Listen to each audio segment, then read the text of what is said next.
여러분 안녕하십니까? 파워 인터뷰의 김태환입니다. 단재 신채호 선생은 이렇게 말씀하셨습니다. 역사를 잊은 민족은 미래가 없다. 이 말씀을 드리는 것은 올해가 104주년 3.1절입니다. 그래서 오늘은 3.1절을 이야기하면서 우리의 역사를 우리가 조명하고 또 오늘을 우리 진단하는 그런 시간을 마련하고자 김영호 목사님을 오늘 이 자리에 모셨습니다. 안녕하세요. 안녕하세요. 오랜만에 뵙겠습니다. 네. 생명의 전화 지금도 활동하시나요? 네, 전화가 오고 타주에서 많이 오고 있습니다. 엊그제 시카고 갔다 오셨는데 네. 잘 다녀오시고요. 네. 뭐 선교학 또 교단에서 또 가르치시고 교수로서 네. 또 성경학도 또 가르치시고 또 크리스천 아카데미도 또 원장으로 활동하시지 않으세요? 그렇습니다. 그러니까 우리 기독교계에도 계속 교육이 필요한데 네. 우리 목사님들을 위해서 특별히 최근에는 그 표절 설교 때문에 네. 다른 지역에도 많이 문제가 있어요. 그래서 현대 설교학에 근거한 창의적인 설교 클리닉 이걸 아주 인텐시브하게 하고 있는 그런 것도 있고 또 지역마다 뭐 우리 일반인만 아니라 교회 안에도 많은 갈등이 있어요. 그래서 갈등 예방과 치유에 관한 세미나도 하고 있는데 특별히 이제 금년도가 우리 이민 역사에 있어서 100년이 되는 해잖아요. 네, 그렇죠. 120주년, 120년. 네, 120년이 되는 해거든요. 예. 120년이 되는 해다 보니까 그동안에 못했던 여러 가지 그 교회 내 역사에 관한 네. 관심을 갖고 있어서 시카고에 지금 100주년이 되는 교회가 네. 9월 22일이면 네. 100주년이 되는 교회가 있어서 활발하게 역사 자료가 나오고 있어요. 네. 그래서 저는 지금 2028년이 되면 125년이 되는 해이기 때문에 그렇죠. 우리 재미 한인 교회 125년사를 지금부터 5년에 걸쳐서 출판을 할 계획으로 지금 열심히 자료를 모으고 네, 바쁘시네요. 네네. 성직자로서도 또 활동을 네. 하시지만은 또 제자들을 양성하기도 네. 하고 또 사회적인 봉사도 이렇게 활발하게 하고 있는데 네. 오늘 이렇게 모시게 된 것은 또 우리 역사에 대해서 네. 또 3.1절 역사에 대해서 누구보다 도 많은 관심을 갖고 또 연구하고 계셔서 오늘 제가 3.1절 특집을 맞이해서 김영호 목사님을 오늘 자리에 모셨는데 네. 이 3.1절 운동의 그 역사적인 배경 이게 뭐라고 한마디로 좀 말하기 어렵겠지만은 좀 정리를 할 수 있을까요? 3.1절 하면 여러분들이 아마 태극기가 떠오를 거고 그리고 아마 애국가가 이제 가장 힘차게 울리고 들려지는 날로 아실 겁니다. 왜냐하면 우리 한국 근대사나 또 세계의 그 독립운동사에 있어서 우리 한국의 한반도에 있었던 3.1 운동만큼 잘 오가나이즈 되고 그리고 어떤 특수한 층이 아니라 전 국민이 참여한 독립운동이었고 또 하루나 안 그러면 한 달 내에 끝나는 운동도 많아요. 그렇죠. 그런데 3월 1일에 시작된 것이 6월 말까지 지속됐다는 점에서 시민 독립운동 역사상 가장 긴 그 독립운동이었다. 네. 그렇게 평가되고 있습니다. 네, 그 운동을 일으킨 사람들이 네. 대부분 다 농민이고 평민이고 네. 이런 분들이었죠. 그렇죠. 이제 일제 시대에 당하고 있는 그 어려움을 피부로 느끼는 사람들이 바로 농민이고 그리고 어민이고 그들이 가지고 있는 생활의 기반이 없어지니까 그에 대해서 굉장한 도전이 생길 수밖에 없는 거죠. 네, 그래서 어쩔 때는 나라를 찾기 위해서 네. 그분들이 이제 일어났지만은 거기에는 또 배경이 있죠. 그러니까 실제 그 3.1 운동을 리드하거나 또 참여에 대해서 굉장히 이렇게 활동을 많이 한 분들의 종합적인 얘기는 우리가 왜 나라를 잃었느냐 하는 질문에서 시작되는 것 같아요. 그러니까 요약을 하면 결국 우리나라의 지도자들이 힘이 없어서 결국 나라를 뺏겼고 지도자가 힘이 없으면 국민이라도 힘이 있어야 되는데 국민이 힘이 없다라는 거에 대해서 굉장히 반성을 하고 지금은 어떤 지도자보다는 전 국민이 일어나야 될 때다 하는 그런 관점에서 시민운동으로서 독립을 시도하는 가장 좋은 케이스가 3.1 운동이었던 것 같습니다. 네. 그 배경에는 또 이제 1차 대전이 막 이제 끝날 무렵이었잖아요. 네네. 1919년이. 네, 맞아요. 1918년에 끝났나요? 네. 뭐 전염병이라든가 이런 것으로 인해서 우리가 치료를 제대로 받지 못하기 때문에 우리 서민들이 거기에 불만을 갖고 또 이런 운동에 참여하게 된 부분적인 계기도 또 있다라는 얘기를 제가 알고 있는데요. 우리가 잘 아는 대로 지금 우리가 전염병을 이제 전 세계적으로 겪고 있으니까 실감이 날 겁니다. 그렇죠. 저도 최근까지는 그런 자료를 보지를 못했는데 네. 이게 알려져 있는 전염병 이름은 스페니시 독감이에요. 네. 스페니시 독감이 한 2년에 걸쳐서 전 세계로 퍼졌는데 그 당시 1차 대전을 끝나면서 결국 일본군이 이 전염병을 가지고 왔어요. 그런데 우리 조선반도에 들어오기 시작해서 이게 상당히 전염병 자체도 문제지만은 전염병이 들었을 때 어떻게 치료가 되고 희생자들에 대해서 정부나 혹은 보건기구에서 어떻게 행하는 것은 굉장히 중요한 거잖아요. 네. 그런데 여기에 큰 문제가 생겼어요. 일본인으로서 한국에 있는 거류민들하고 또 우리 조선민족들을 치료해나가는 과정에서 굉장한 차별이 있었어요. 그러다 보니까 결과적으로 이게 그냥 지나가는 독감이 아니라 생명을 잃는 경우인데 어느 정도는 14만 명이 생명을 잃었던 그런 경우예요. 대단한 예, 숫자네요. 그리고 당시에 인구가 1,700만이었는데 750만 명이 전염이 됐던 그런 엄청난 전염병 배경인데 여기에서 네, 그러니까 이거는 어떤 특수한 뭐 간부나 특별한 사람이 걸리는 게 아니고 전염이기 때문에 다 걸릴 수 있는데 거기에 대한 일본 총독부가 보건복지부 같은 것을 아예 없애버렸어요. 없애고 지방에 있는 그 순사들에게 그냥 그 얼마나 아픈지 몇 사람이 죽었는지 보고하는 형식으로만 액션을 취하고 치료에 대한 관심이 너무 없었는 데다가 같은 동네에 사는 일본인은 살아나는데 같은 동네에 있는 우리 조선민은 14만 명의 희생을 당했다는 거기에 대해서 그것이 한 도시만 아니고 전국적으로 똑같은 그 한과 차별을 느낀 것이 그 어떤 독립운동, 또 독립운동으로 연결이 될 수밖에 없다. 우리가 나라가 없어서 이렇지 하는 그런 그런 것들도 계기가 돼서 우리가 이제 참 시위를 했잖아요.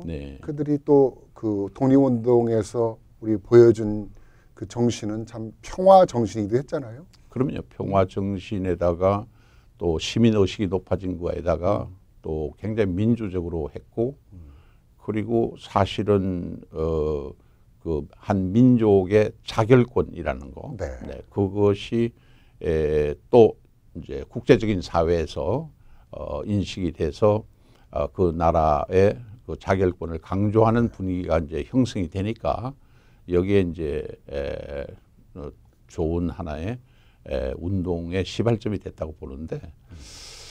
근데 사실 우리가 미국에 살고 있기 때문에 우리 이민 동포들인데 이 독립운동, 3.1 운동과 우리 당시에 미주에 있었던 우리 한인 동포와는 무슨 관련이 있는가 이걸 대강 그냥 지나가면서 얘기를 하는데요. 굉장히 중요한 우리 게 해외 있습니다. 동포들도 많이 역할을 했는데 그 얘기를 조금 이따 하고 네. 실질적으로 한인들의 참 잘 뭉치지 않는다. 이런 것들이 있습니다만 실질적으로 우리가 자주 정신은 그때 3.1 운동의 그 정신을 보면은 그렇지 않은 대단하다라는 것을 우리가 느낄 수 있지 않을까 생각이 돼요.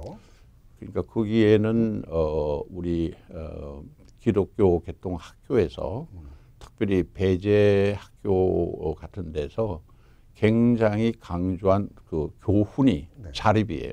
네. 그러니까 자립이고 그 다음에 또 하나는 한국 교회가 가지고 있는 선교 정책이 그러니까 셀프 스포트 우리가 모든 것을 자급자족해야 되고 교회당도 우리 힘으로 지어야 되고 전도도 우리 힘으로 해야 된다는 의미에서 모든 그 교육의 이념 가운데서 자립 자주가 들어가 있고 스스로 해결해야 된다는 것이 깔려 있었기 때문에 그런 자주 독립 정신과 평화 정신이 네. 당시에 세계적으로는 참 많은 영향을 또 주기도 했던 것 같아요. 그렇죠. 이제 그러니까 소수민족들이 네.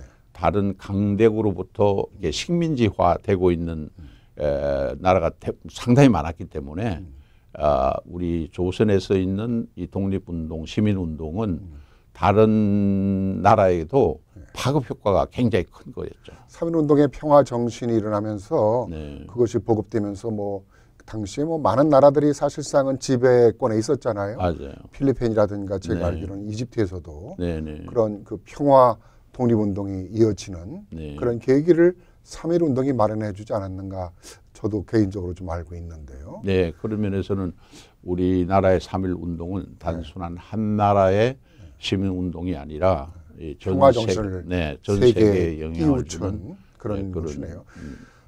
거기에는 또 우리가 빼놓을 수 없는 것이 아까 조금 이제 언급하시다가 이제 좀 말았습니다만은 기독교인들의 그 활동 또한 대단하지 않았습니까? 그래서 당시의 인구수로 보면 네. 기독교인은 2%밖에 안 됐습니다. 그러나 기독교인들이 다행히 선교사님들을 통해서 결국 세계의 정세를 파악할 수 있는 그런 여건을 갖추고 있는 어떻게 보면 종교적으로 보면 굉장히 열려 있고 다른 기독교 국가가 가지고 있는 정보나 교육을 다 우리 조선인들에게 전달해 주는 그런 역할을 했기 때문인데 그래서 독립운동에 있자마자 사실은 3월 20일 날 그 미국에 있는 교회 협의회에서 조선 반도에 있는 영국과 미국 사람들 한 30여 명을 중심으로 해서 독립운동의 실체가 뭐냐, 독립운동에서 기독교인이 뭘 했느냐, 이제 그런 거를 평가하면서 내놓은 하나의 마지막 결론이 있어요. 그 결론이 뭐냐 같으면 조선에 있어서 기독교인이라는 것은 그 나라의 백성이 가지고 있는 아픔, 또 불의에 관해서 굉장히 정확하게 그 내용을 알고 있고 그것을 해결하기 위해서 함께 노력하는 열정이 대단하다.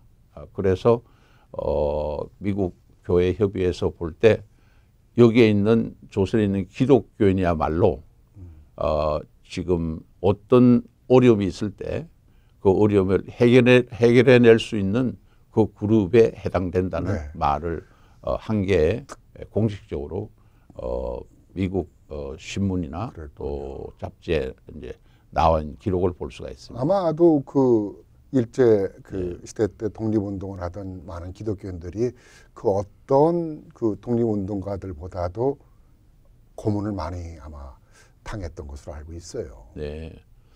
그런 바탕이 아마 한국 기독교의 그런 부분을 인정하고 또 대한민국의 그러한 그 독립 정신을 인정하는 기독교 정신을 또 인정하는 계기가 되지 않았는가 또 생각이 듭니다. 그러니까 지금 현재로 보면 우리가 좀 요즘 많이 사용하는 용어 가운데 하나가 핵 원자탄 이 문제를 지금 현재도 많이 다루고 있고 남한 정부가 앞으로 어떻게 할 건지 관심이 많이 있는데 조금 상징적으로 보면 그 원자탄이라고 하는 것 자체가 한 엘리멘트와 다른 엘리멘트가 부딪혔을 때 나오는 폭발적인 힘을 말하는 거거든요. 그런 의미에서 본다면 어떤 전쟁 무기로서의 핵은 아니었지만 그러나 정신적인 영적인 면에서는 신앙 의식이라는 엘리멘트하고 역사 의식이라는 엘리멘트가 부딪힌 거.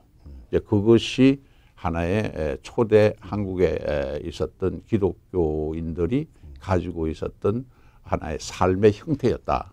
그렇게 본다면 이제 그게 맞을 겁니다. 목사님하고 얘기를 하시니까 사실상은 3.1운동과 기독교 정신에 대해서 얘기를 처음부터 했어야 되는데 그 내년에는 한번 그 기독교 정신과 3.1운동에 대해서 좀 깊이 얘기를 한번 할 수 있도록 하고요. 아무튼 기독교인들의 독립운동에 기여한 그 정신은 우리가 가히 상상할 수 없을 정도로 컸다. 그것이 핵이라는 말씀을 하셨는데 핵 이상의 큰 정신을 한반도뿐만 아니라 세계 만방에 알렸다라는 것은 아마 좀 우리가 중요한 포인트로 짚고 넘어가야 될 부분이 아닌가. 우리가 잘 아는 그 신학자, 철학자 가운데 버트란트 러셀이라는 사람이 있어요. 이 사람이 책 가운데 나는 왜 기독교인이 아닌가라는 책을 쓴 사람인데 이분이 1920년대 한국을 왔다가 간 이후에 한국에 대해서 얘기를 했어요. 특별히 기독교에 대해서. 한국에 있는 기독교인은 폭탄과 같다 그랬어요. 어디든지 기독교인이 가면 그 지역에 놀라운 변화가 있고 강한 도전이 있는 걸 볼 때 야, 한국의 기독교인은 그냥 지나다니는 교회 평범한 멤버가 아니라 모두가 다 공감할 겁니다. 그 얘기는 거기까지 하고 3.1운동은 사실 한반도뿐만이 아니라 세계 곳곳 특히 해외 동포 사회에서도 큰 역할을 하지 않았나 생각을 해요. 네, 그러니까 3.1운동은 본토에 있는 우리 조선 국민들과 그 다음에 해외에 나가서 특별히 우리 한국은 미국과 밀접한 관련이 있었기 때문에 미국에 와 있는 이민 동포들과 그리고 또 하나는 거점은 지역적으로 가깝기 때문에 독립운동을 하신 분들이 임시정부를 만들고 활동하는 곳이 바로 중국이잖아요. 만주 지역이잖아요.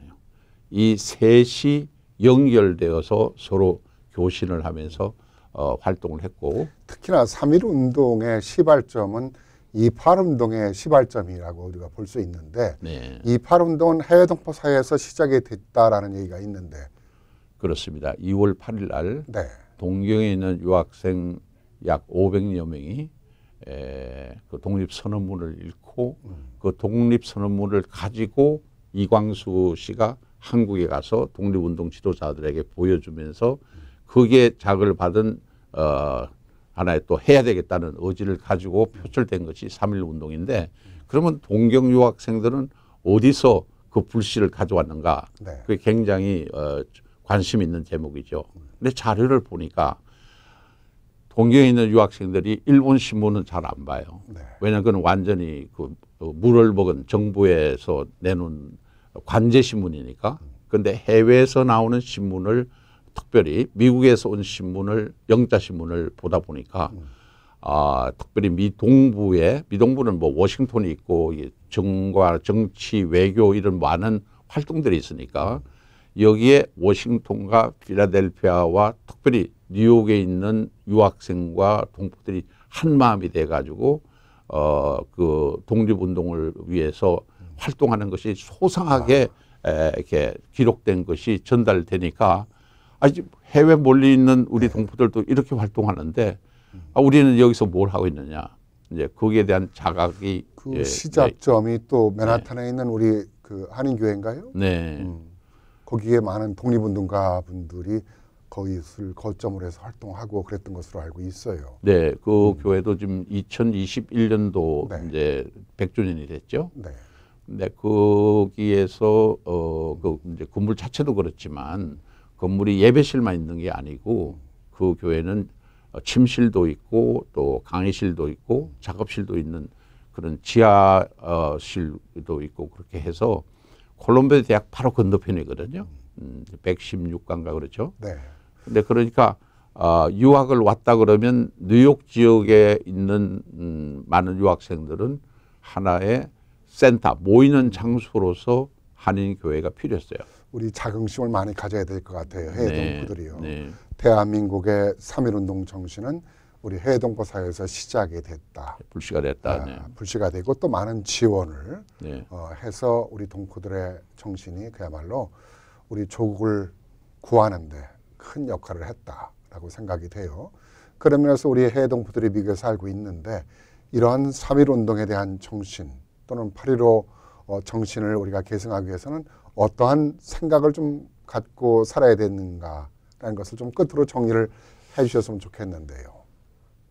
지금 우리 신학 노선 가운데서 여러 그 타이틀을 붙입니다. 근데 그 중에서 최근에 많이 녹음이 되고 있는 것이 정오의 신학입니다. 정오. 정오. 네. 정오하면 초침과 분침과 시침이 한 곳으로 향해 있죠. 네. 그렇죠. 네. 그걸 이제 어거스틴이 주장한 건데요. 근데 3.1 운동도 그런 것 같아요. 3.1 운동은 우리 서민, 국민이 가지고 있는 게 초침이라면 그 다음에 우리 나라가 하나의 분침이고 그리고 이 분침, 나라의 지도자나 개인이 가지고 있는 힘은 약하니까 그것을 기독교나 혹은 다른 종교가 가지고 있는 힘을 통해 가지고 소위 말하면 하늘의 뜻이 뭔가 하는 것을 묻고 있는 것이 이 정오의 방향이 옆으로 가 있는 게 아니고 그러니까 하루에 2번은 정오의 위치에 가 있죠. 그렇죠. 네. 그런 것처럼 그렇게 됐을 때 놀라운 힘과 영향력이 있다는 거죠. 많은 의미를 주는 말씀이네요. 이 정오의 시각이라는 게. 네네. 그리고 3.1절이면은 3.1절이든 우리가 그런 국경일에는 좀 우리 동포사에서도 우리 자녀들과 함께 그런 노래를 좀 부른다든가. 그렇죠. 뭐 좀 그런 역사를 얘기를 나누는 시간도 갖는 것도 매우 우리가 역사를 제대로 파악하고 우리의 정체성을 찾는 계기가 되지 않을까 생각이 들어요. 제가 시카고에도 갔다 왔지만 지금 역사 자료를 많이 찾고 있는데 다행스러운 거는 그 지역의 한인회하고 교계가 합해서 3.1절 행사를 치러요. 네. 그리고 뉴욕에도 아마 그런 교회들이 그런 활동이 있을 텐데 지금 나한테 들어온 거는 워싱턴 쪽에 있는 그 한인회하고 그리고 지역 교회가 합해서 그걸 들어요. 근데 이게 왜 중요하냐면 3.1절과 관계된 독립운동은 단순한 기독교계만 참여한 운동이 아니에요. 거기에서 천주교는 뒤에 있지만 그러나 거기에서 천도교가 있어요. 근데 그게 하나의 아까 말씀드린 대로 원자탄이 원리가 최소한 2 엘리멘트는 있어야 된다는 건데 이 독립운동이 무산될 뻔도 했어요. 그런데 여기에 함태영이나 이런 지도자들이 내놓은 안이 뭐냐면 우리는 서양 문물과 신신학을 통해서 자유가 뭔지 인권이 뭔지를 알고 있는 그런 의미에서 이 독립운동이 중요한데 이 천도교가 가지고 있는 것은 우리 민족 정신 그러니까 민족 정신과 이 자유 정신이 합해야 이게 힘 있는 독립운동이 된다.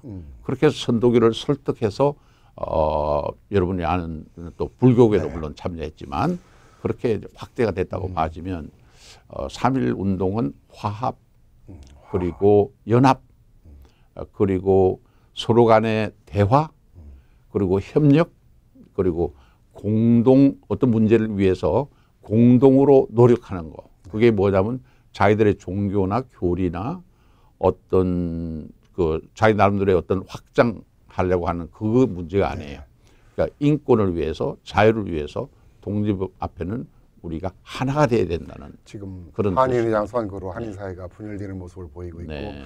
화합되지 못하는 좀 그런 네. 아쉬움이 있는데 네. 이 3.1절 정신을 맞이해서 네. 소통하고 화합하는 네. 그런 계기가 좀 됐으면 좋겠다는 생각이 드네요. 그렇죠. 오늘, 그게 가장 네. 중요할 거고 저는 뭐 물론 그런 이제 대사회적인 것도 있지만은 소박하게 각 가정에서도 태극기도 자녀들과 함께 만들어 보고 그리고 애국가도 한번 같이 불러보고 그러면서 또 3.1절 노래도 있잖아요. 네. 3.1절 노래도 불러보면서 중요한 것은 역사 얘기를 자기가 아는 어떤 독립운동가에 대한 얘기를 이렇게 해주는데 유태인하고요 한국인의 IQ가 한국은 107이고 평균이 유태인은 97이래요. 근데 그렇게 태어났지만 유태인들은 역사 교육을 한대요. 역사 교육을 하면 약 5가 들어가고 거기에 신앙 교육을 하면 10이 들어가서 다르다는데 이런 역사적인 절기에 역사 얘기를 해서 자녀들의 IQ가 좀 높아질 수 있는 노력 중요한 얘기네요. 하면 좋겠습니다. 자녀들의 IQ가 높아지고 그런 생각, 그런 정체성을 찾게 하기 위해서는 역사 공부를 하라. 네. 오늘 중요한 말씀으로 마무리를 해주셨습니다. 네. 바쁘신데 오늘 고맙습니다. 네, 감사합니다. 감사합니다. 네. 김영호 목사님의 말씀이 참 매우 의미 있게 다가오는데요. 우리 자녀들의 교육을 더 향상시키기 위해서는 역사 공부를 해라. 그러면 IQ가 높아진다. 이것은 그냥 김영호 목사님의 말씀이 아니라 객관적인 어떤 사실에 의해서 말씀을 하셨다라는 얘기를 이제 해주셨는데 매우 우리가 새겨볼 만한 그리고 겸사해서 3일 정신을 우리가 되새겨보는 시간이 됐으면 합니다. 이 시간 순서를 마치겠습니다. 고맙습니다.